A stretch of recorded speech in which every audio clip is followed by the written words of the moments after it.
भारत की कई लोग भारत को छोड़ के विदेश में रहने लगे हैं।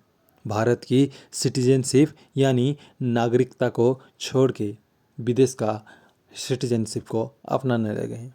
आखिर इंडियन कॉन्स्टिट्यूशन में क्या दिया गया है ये सिटीजनशिप के बारे में, चलो देख लेते हैं। नमस्कार, मैं आदित्य मिश्रा आपको हमारे चैनल आदिशाइन में स्वागत करता हूँ। इंडियन कॉन्स्टिट्यूशन पार्ट 2 के दायरे आर्टिकल 5 से लेकर 11 तक इंडियन सिटीजनशिप के बारे में दिया गया है।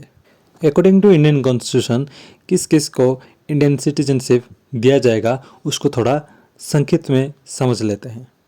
आर्टिकल 5 में दिया गया है कि जो लोग पहले से रह रहे हैं यानी 1950 26 जनवरी से 5 साल पहले भारत में रह रहे हैं उन लोगों को इंडिया का सिटीजनशिप दिया जाएगा।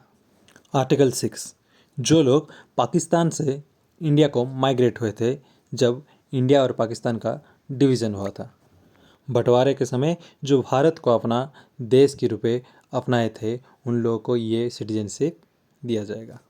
आर्टिकल 7 ये कहलाता है कि जो लोग इंडिया को छोड़ के पाकिस्तान चले गए थे, इंडिपेंडेंस से पहले ये अफवाह हुआ था कि ये दो देश में बंटवारा होने वाला है।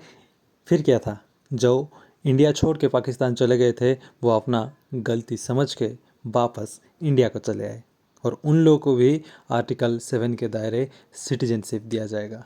और आर्टिकल 8 ये कहलाता है कि जो लोग इंडिया को छोड़ के बाहर रह रहे हैं यानी कोई अदर कंट्रीज में रह रहे हैं फॉर देयर प्रोफेशन और अदर काम के लिए, उन लोग को भी इंडिया का सिटीजनशिप दिया जाएगा जब तक वो लोग कहीं और एक कंट्री का सिटीजनशिप को अपना नहीं लिए हैं, तब तक इंडिया का सिटीजनशिप को बंद नहीं किया जाएगा। मान लो कोई व्यक्ति भारत के बाहर कुछ काम के लिए रह रहा है, तब भी उसका सिटीजनशिप इंडियन सिटीजनशिप बना रहता है। वैसे ही अगर भारत का कोई और व्यक्ति ये चाहता है कि वो बाहर किसी भी कंट्रीज़ का सिटीजनशिप को वॉलंटरीली अपनाना चाहता है, तो उसी वक्त उसका इंडियन सिटीजनशिप को रद्द किया जाएगा। आर्टिकल 10 ये बोलता है कि तुम्हारा जो भी सिटीजनशिप है वो हमेशा के लिए बना रहेगा। इसका मतलब ये नहीं कि तुम कोई भी देश विरोधी काम करो और गवर्नमेंट चुप बैठेगा। इसी भारत की नागरिकता यानी सिटीजनशिप के ऊपर कानून लाने के लिए पार्लियामेंट यानी संसद के पास अधिकार है और संसद की गृह मंत्रालय यानी होम मिनिस्ट्री के पास क्षमता होता है। ये तो जानते ही होंगे कि इंडियन सिटीजनशिप के लिए भारत सिंगल सिटीजनशिप रूल को फॉलो करता है। इसके चलते हुए हम कुछ नंबर्स भी देख लेते हैं जो भारत को छोड़ के और एक कंट्रीज़ का सिटीजनशिप को अपना लिए हैं। भारत का होम मिनिस्ट्री रिपोर्ट के मुताबिक हम ये देख सकते हैं कि 2021 में 1,63,000 से ज़्यादा लोग भारत की सिटीजनशिप को छोड़ चुके हैं। आखिर क्या है कारण, क्यों भारतीय लोग भारतीय सिटीजनशिप को छोड़ के चले जाते हैं?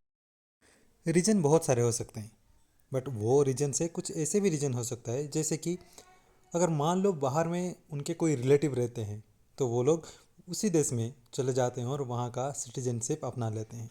कुछ लोग ऐसे भी होते हैं जो इंडियन सिटीजनशिप को छोड़ के छोटे छोटे देश में इसीलिए चूज करते हैं कि वहाँ अच्छे से बिजनेस कर पाएँ। और कुछ लोग ऐसे भी होते हैं जो बाहर देश में या बड़े देश में जाकर रह जाते हैं, लाइक अमेरिका, ब्रिटेन, जहाँ उन लोग को ये लगता है कि उन लोग को ज़्यादा अपॉर्चुनिटी वहाँ मिल रहा है। इसी बीच भारत की गवर्नमेंट की तरफ से उन लोगों को कुछ सुविधा दिया गया है जो लोग भारत का नागरिकता छोड़ के विदेश का अपना लिए हैं, और वो है OCI कार्ड यानी overseas citizen of India. OCI card जो जीवन भर के लिए मान्य भी होता है। इसके ज़रिए कोई भी लोग बिना वीज़ा के इंडिया आ सकते हैं।